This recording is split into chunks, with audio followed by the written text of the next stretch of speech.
আসসালামু আলাইকুম। আজ 23 এপ্রিল 2025 বুধবার। শুরু করছি চেঞ্জ টিভি প্রতিদিনের গল্প অনুষ্ঠান। দর্শক, আপনাদের সঙ্গে রয়েছি আমি আবিদ আজম। শুরুতেই সংবাদ শিরোনাম। কাঁদলেন তুরিন আফরোজ, সান্ত্বনা দিলেন ইনু। গণ অভ্যুত্থানের দিন সংসদ ভবনে লুকিয়েছিলেন স্পিকার শিরিন শারমিন ও প্রতিমন্ত্রী পলক। হেফাজতের মামলা নিয়ে মুখ খুললেন আসিফ নজরুল। এবার বিস্তারিত। আন্তর্জাতিক অপরাধ ট্রাইব্যুনালের এজলাসে তোলার পর ফুঁপিয়ে ফুঁপিয়ে কাঁদছিলেন ট্রাইব্যুনালের সাবেক প্রসিকিউটর অ্যাডভোকেট তুরিন আফরোজ। তখন তাকে সান্ত্বনা দেন সাবেক তথ্যমন্ত্রী হাসানুল হক ইনু। বুধবার ঢাকার মেট্রোপলিটন ম্যাজিস্ট্রেট আদালতে নারী পুলিশ সদস্যের সহযোগিতায় আন্তর্জাতিক অপরাধ ট্রাইব্যুনালের সাবেক প্রসিকিউটর অ্যাডভোকেট তুরিন আফরোজকে কাঠগড়ায় তোলা হয়। আদালতে তোলার সময় তাকে হাসজ্জ্বল দেখা যায়। কাঠগড়ায় উঠানোর পর তিনি পেছনে দাঁড়িয়ে ফুঁপিয়ে ফুঁপিয়ে কাঁদছিলেন। তখন সাবেক তথ্যমন্ত্রী হাসানুল হক ইনু, সাবেক আইজিপি শহীদুল হক ও নিষিদ্ধ সংগঠন ছাত্রলীগের নেতা তানভীর হাসান সৈকত তাকে সান্ত্বনা দেন। এদিন সকাল 9:55 তাকে আদালতে তোলা হয়। এ সময় হেলমেট ও বুলেট প্রুফ জ্যাকেট পরানো ছিল। পরে তাকে গ্রেপ্তার দেখানোর শুনানি শুরু হয়। তখন তার আইনজীবী বিচারকের উদ্দেশ্যে বলেন, তুরিন আফরোজকে নির্যাতন করা হয়েছে, তিনি কিছু কথা বলবেন। পরে বিচারকের অনুমতি নিয়ে তিনি বলেন, আমি আইনের প্রতি শ্রদ্ধাশীল, আমি ন্যায় বিচার চাই। কোনো কালে আমার রাজনৈতিক পদবি ছিল না, আমি শুধুমাত্র পেশাগত দায়িত্ব পালন করেছি। আমি শারীরিকভাবে অসুস্থ, আমি হাঁটতে পারি না। পরে public prosecutor PP Omar Faruqi বলেন, যা বলছে সত্য নয়, মিথ্যা কথা বলে এই ঘটনা অন্যদিকে ঘুরানোর চেষ্টা করছে, আদালতে প্যানিক সৃষ্টি করছে। তখন তুরিন নিজের পায়ে নির্যাতনের চিহ্ন বিচারককে দেখান। শুনানি শেষে তাকে উত্তরা পশ্চিম থানার সন্ত্রাস বিরোধী আইনে ঢাকার মেট্রোপলিটন ম্যাজিস্ট্রেট মোহাম্মদ মাহবুবুর রহমানের আদালতে মামলায় গ্রেপ্তার দেখানো হয়। পরে পুলিশ পাহারায় তাকে হাজতখানায় নেওয়া হয়। এ সময় তাকে হাসজ্জ্বল দেখা যায়, তবে কোনো কথা বলেননি তিনি। এর আগে গত 7 এপ্রিল রাতে উত্তরার একটি বাসায় অভিযান চালিয়ে তুরিন আফরোজকে গ্রেপ্তার করা হয়। বৈষম্য বিরোধী ছাত্র আন্দোলনে আব্দুল জব্বার নামের এক শিক্ষার্থীকে হত্যাচেষ্টা মামলায় 8 এপ্রিল তার 4 দিনের রিমান্ড মঞ্জুর করেন আদালত। রিমান্ড শেষে 12 এপ্রিল তাকে কারাগারে পাঠানো হয়। গত 7 এপ্রিল বৈষম্য বিরোধী আন্দোলনের হত্যাচেষ্টা মামলায় উত্তরা 3 নম্বর সেক্টরের 11 নম্বর রোডের বাসায় অভিযান চালিয়ে তুরিন আফরোজকে গ্রেপ্তার করা হয়। ব্যারিস্টার তুরিন আফরোজ একসময় ছিলেন মানবতা বিরোধী অপরাধের বিচারের জন্য গঠিত আন্তর্জাতিক অপরাধ ট্রাইব্যুনাল আইসিটির দাপুটে প্রসিকিউটর। 2010 সালে গঠিত এই ট্রাইব্যুনালে তিনি প্রসিকিউটর হিসেবে দায়িত্ব পান 2013 সালে। পরবর্তীকালে জামায়াত ইসলামের শীর্ষ নেতা গোলাম আজমের মামলাসহ গুরুত্বপূর্ণ বেশ কিছু মামলার পরিচালনার দায়িত্ব পালন করতে গিয়ে আলোচনায় আসেন এই আইনজীবী। পরবর্তীতে অভিযুক্ত যুদ্ধাপরাধী মোহাম্মদ ওয়াহিদুল হকের সঙ্গে দেখা করার অভিযোগে তাকে ট্রাইব্যুনাল থেকে অপসারণ করা হয়েছিল। তিনি 2018 সালে সংসদ নির্বাচনে প্রতিদ্বন্দ্বিতা করার জন্য আওয়ামী লীগের মনোনয়ন চেয়েছিলেন।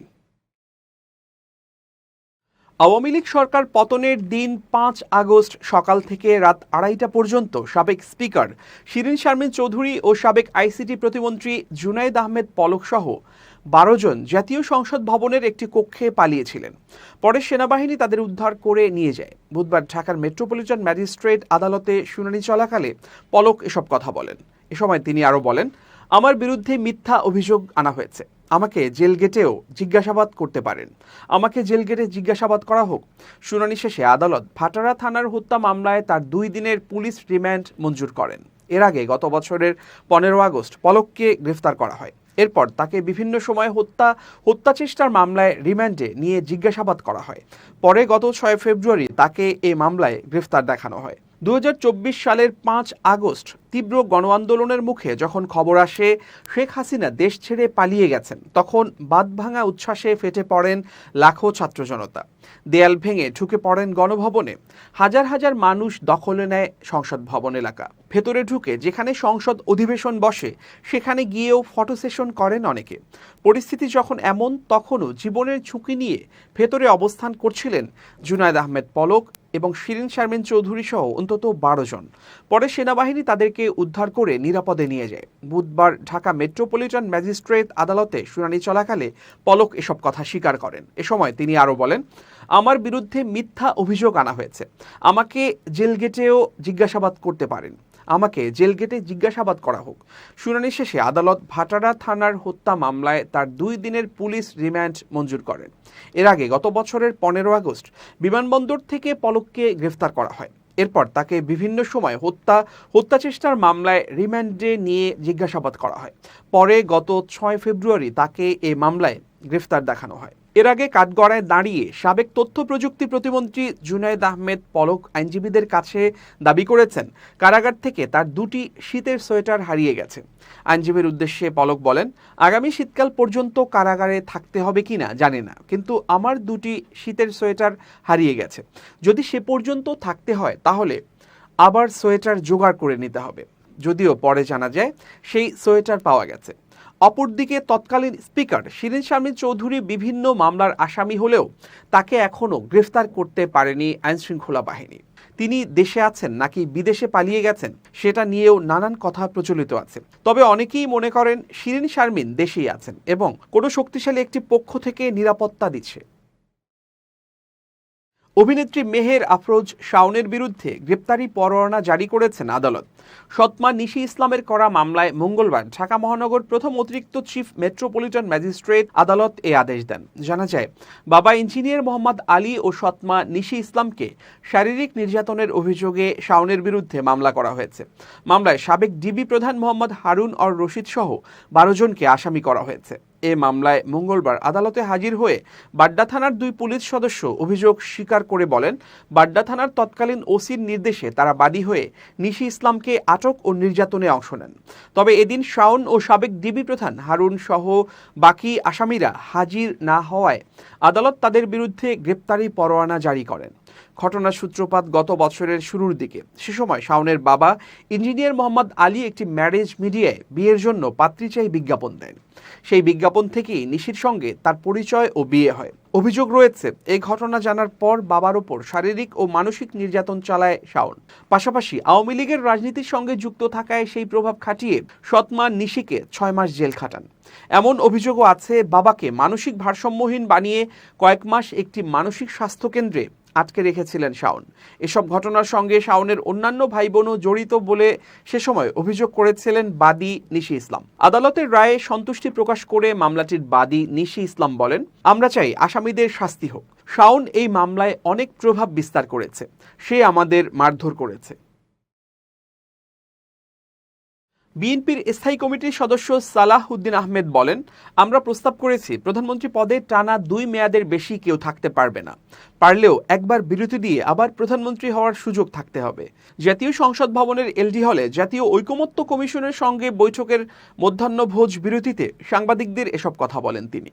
সালাউদ্দিন আহমেদ জানান, বিএনপির এই প্রস্তাবের পর ঐকমত্য কমিশন থেকে প্রধানমন্ত্রীর পদে এক ব্যক্তির একাধিকবার থাকা নিয়ে বিএনপিকে নতুন প্রস্তাব দেওয়া হয়েছে, কিন্তু সেটা তারা এখনই প্রকাশ্যে আনতে চান না।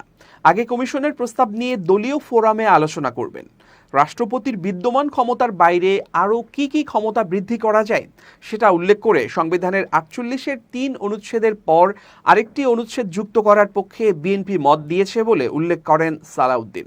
তিনি বলেন, যা পরবর্তী সময়ে সংসদে আলোচনার মাধ্যমে হবে। আর রাষ্ট্রপতি সংসদের উভয় কক্ষের সদস্যদের ভোটেই নির্বাচিত হবেন। কমিশনের এই প্রস্তাবে বিএনপি একমত। একই ব্যক্তি সরকার প্রধান, দল প্রধান ও সংসদ নেতা হতে পারবেন না। ঐকমত্য কমিশন এই প্রস্তাবে বিএনপি একমত নয় বলেও জানিয়েছেন সালাউদ্দিন আহমেদ। তিনি বলেন, আমরা বিষয়টি উন্মুক্ত রাখতে প্রস্তাব দিয়েছি, কারণ একই ব্যক্তি সরকার প্রধান ও দলীয় প্রধান হতে পারবেন না, এমন চর্চা আমরা দেখি না। বিএনপি সংবিধানের 15 সংশোধনী আগের অবস্থায় ফিরে যাওয়ার প্রস্তাব করেছে জানিয়ে সালাউদ্দিন আহমেদ বলেন, সেখানে ধর্মনিরপেক্ষ কিংবা বহুত্ববাদ কোনোটাই নেই। তবে কমিশন তাদের প্রস্তাবে স্বাধীনতার ঘোষণাপত্রে থাকা সাম্য, মানবিক মর্যাদা ও সামাজিক সুবিচারের কথা যুক্ত করতে বলেছে। আমরা সেখানে একমত পোষণ করেছি। জনগণের মৌলিক অধিকার হিসেবে ইন্টারনেট প্রাপ্তির প্রস্তাবে বিএনপি একমত বলে উল্লেখ করেন সালাউদ্দিন। তিনি বলেন, এটা তো এখনও আছে, এখন শুধু রাষ্ট্র ইন্টারনেট যেন বন্ধ করে না দেয় সেটা নিশ্চিত করতে হবে। সালাহ উদ্দিন বলেন, জাতীয় ঐকমত্য কমিশনের অধিকাংশ প্রস্তাবের ক্ষেত্রে আমরা একমত হয়েছি। এখন কিছু কিছু বিষয় আছে যেগুলো আরও বিচার বিশ্লেষণ করতে হবে। কিছুদিন আগে হেফাজতে ইসলামের নেতারা এসে মামলার তালিকা দিয়ে গেছেন জানিয়ে আইন বিচার ও সংসদ উপদেষ্টা অধ্যাপক ডক্টর আসিফ নজরুল বলেছেন, ওনাদের বিরুদ্ধে রাজনৈতিক হয়রানিমূলক মামলাগুলো প্রত্যাহারের ব্যবস্থা নেওয়া হচ্ছে। সামাজিক যোগাযোগ মাধ্যম ফেসবুকে নিজের ভেরিফাইড পেজে এক স্ট্যাটাস দিয়ে তিনি এই তথ্য জানান। উপদেষ্টা বলেন, ইসলাম বিদ্বেষী হাসিনা সরকারের আমলে আলেম উলামাদের বহু রকম নির্যাতন ও হয়রানি করা হয়েছিল। এর একটা পদ্ধতি ছিল মিথ্যা মামলা প্রদান। কিছুদিন আগে হেফাজতে ইসলামের নেতারা এসে মামলার তালিকা দিয়ে গেছেন। উনাদের বিরুদ্ধে রাজনৈতিক হয়রানিমূলক মামলাগুলো প্রত্যাহারের ব্যবস্থা নেওয়া হচ্ছে। তিনি আরও বলেন, উনারা ফারাবির বিষয়ে সাহায্য করার অনুরোধ করেছেন। একটি উচ্চ আদালতে বিচারাধীন রয়েছে। আমরা অ্যাটর্নি জেনারেল অফিসকে বলেছি ন্যায় বিচার প্রতিষ্ঠায় প্রয়োজনীয় ব্যবস্থা গ্রহণ করার জন্য। দোয়া করবেন সকল মজলুম মানুষের জন্য যেন কাজ করতে পারি। এবার খুব জরুরি 1 মিনিট জানাচ্ছেন ইউনেস্কো ক্লাব পুরস্কার বিজয়ী সাংবাদিক আমিরুল মোমিনিন মানিক। খুব জরুরি 1 মিনিটে প্রত্যেককে আমন্ত্রণ। তথ্য প্রযুক্তির অনেক অনুষঙ্গ আমাদের জীবনকে সহজ করে, সুন্দর করে, উপভোগ্যময় করে তোলে। আমাদের টাকা আছে, আমরা তথ্য প্রযুক্তির নানা ধরনের অনুষঙ্গ, ধরুন মোবাইল ফোন অথবা আরও অত্যাধুনিক অনেক ধরনের ডিভাইস কিনতে পারি। কিন্তু একটা বিষয়ে খেয়াল রাখা অত্যন্ত জরুরি যে আমি যে ডিভাইসটি ব্যবহার করছি অথবা যে তথ্য প্রযুক্তির সঙ্গে নিজেকে উপস্থাপন করতে চাচ্ছি সেই সম্পর্কে জানি কিনা। আমি একটা টেলিভিশন ব্যবহার করছি, সেই সম্পর্কে আমি কিছুই জানি না। আমি একটা মোবাইল ফোন ব্যবহার করছি, সেই সম্পর্কে জানি না। আমি গোপন ক্যামেরা আমার কাজের জন্যে ব্যবহার করছি, সেটা সম্পর্কেও জানি না। তাহলে যে তথ্য প্রযুক্তি সম্পর্কে আপনি জানবেন না অথচ সেটা আপনি ব্যবহার করতে যাবেন, তখন ভয়াবহ বিপত্তির মধ্যেই পড়বেন। ছোট হোক অথবা বৃহৎ হোক, যে কোনো তথ্য প্রযুক্তির ক্ষেত্রে সেটা ব্যবহারের আগে অবশ্যই অনুপুঙ্খভাবে সেই সম্পর্কে জানা উচিত। সবাই ভালো থাকুন, নির্বিঘ্নে থাকুন। খোদা হাফেজ। এবার দেশের বাইরের খবর। জম্মু ও কাশ্মীরের পহেলগামে সন্ত্রাসী হামলার পর সৌদি আরব সফর সংক্ষিপ্ত করে দেশে ফেরেন ভারতের প্রধানমন্ত্রী নরেন্দ্র মোদী। বুধবার সকালে তিনি দিল্লিতে পৌঁছান। এর আগে হামলার খবর পেয়ে মঙ্গলবার রাতেই রওনা হওয়ার ঘোষণা দিয়েছিলেন তিনি। ফেরার পথে তিনি পাকিস্তানের আকাশসীমা এড়িয়ে যান। ফ্লাইট ট্র্যাকিং ওয়েবসাইটের বরাতে ভারতের সংবাদ মাধ্যম এনডিটিভি জানিয়েছে, সৌদি আরব থেকে ফেরার সময় প্রধানমন্ত্রী নরেন্দ্র মোদীর বিমান এয়ার ইন্ডিয়া 1 পাকিস্তানের আকাশসীমা অতিক্রম করেনি। Flight tracking website flight radar 24-এর ভিজুয়ালে নিশ্চিত করা হয়েছে, মঙ্গলবার সকালে রিয়াদের উদ্দেশ্যে যাত্রা করার সময় প্রধানমন্ত্রীর ভারতীয় বিমান বাহিনীর বোয়িং 777-300 বিমানটি পাকিস্তানের আকাশসীমা অতিক্রম করে। কিন্তু ফিরে আসার সময় এটি পাকিস্তানের আকাশসীমায় প্রবেশের বদলে বেশ দূর পথ বেছে নেয়। ফেরার পথে মোদীকে বহন করা বিমানটি সরাসরি আরব সাগরের উপর দিয়ে উড়ে যায় এবং ভারতীয় উপদ্বীপ অতিক্রম করে গুজরাট হয়ে উত্তর দিকে ঘুরে দিল্লিতে ফিরে আসে। এই পথের দূরত্ব বেশি হলেও পাকিস্তানের আকাশসীমা এড়াতে তা বেছে নেওয়া হয়েছে। রুট পরিবর্তন স্পষ্ট ইঙ্গিত দিচ্ছে ভারতের নিরাপত্তা সংস্থাগুলো এই মুহূর্তে পাকিস্তান থেকে উদ্ভূত হুমকি সম্পর্কে সচেতন।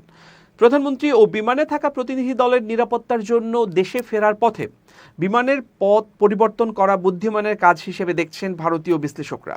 মোদি ভোরে দিল্লি পালাম বিমান ঘাঁটিতে অবতরণ করেন। এরপর তিনি তাৎক্ষণিকভাবে পররাষ্ট্রমন্ত্রী এস জয়শঙ্কর এবং জাতীয় নিরাপত্তা উপদেষ্টা অজিত ডোভালের সঙ্গে বৈঠক করেন। মঙ্গলবার ভারত নিয়ন্ত্রিত জম্মু কাশ্মীরে সন্ত্রাসী হামলা হয়, এতে 26 জন নিহত হয়েছেন।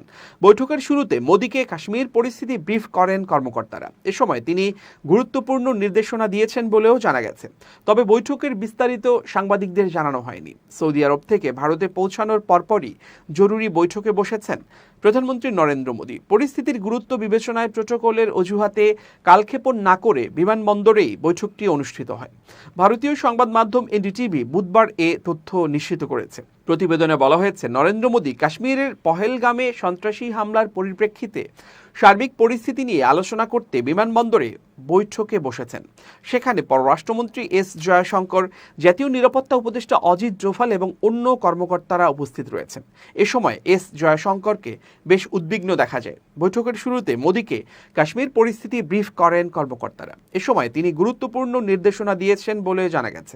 তবে বৈঠকের বিস্তারিত সাংবাদিকদের জানানো হয়নি। মঙ্গলবার ভারত নিয়ন্ত্রিত জম্মু কাশ্মীরে সন্ত্রাসী হামলা হয়, এতে 26 জন নিহত হয়েছেন। খবর পেয়ে সৌদিতে থাকা ভারতের প্রধানমন্ত্রী নরেন্দ্র মোদী সফর সংক্ষিপ্ত করে রাতেই রওনা হওয়ার সিদ্ধান্ত নেন। দর্শক, শেষ করছি প্রতিদিনের গল্পের আজকের গল্প। changeTV.press বাংলাদেশের ইউটিউব জার্নালিজমের অগ্রদূত। ভিজিট করুন এর ওয়েবসাইট www.changetv.press, youtube.com/changetvpress এবং সাবস্ক্রাইব করুন চ্যানেলটি। নিয়মিত লাইক, কমেন্ট ও শেয়ার করে আপডেট রাখুন নিজেকে। ভালো থাকুন, নিরাপদে থাকুন, শুভেচ্ছা নিরন্তর।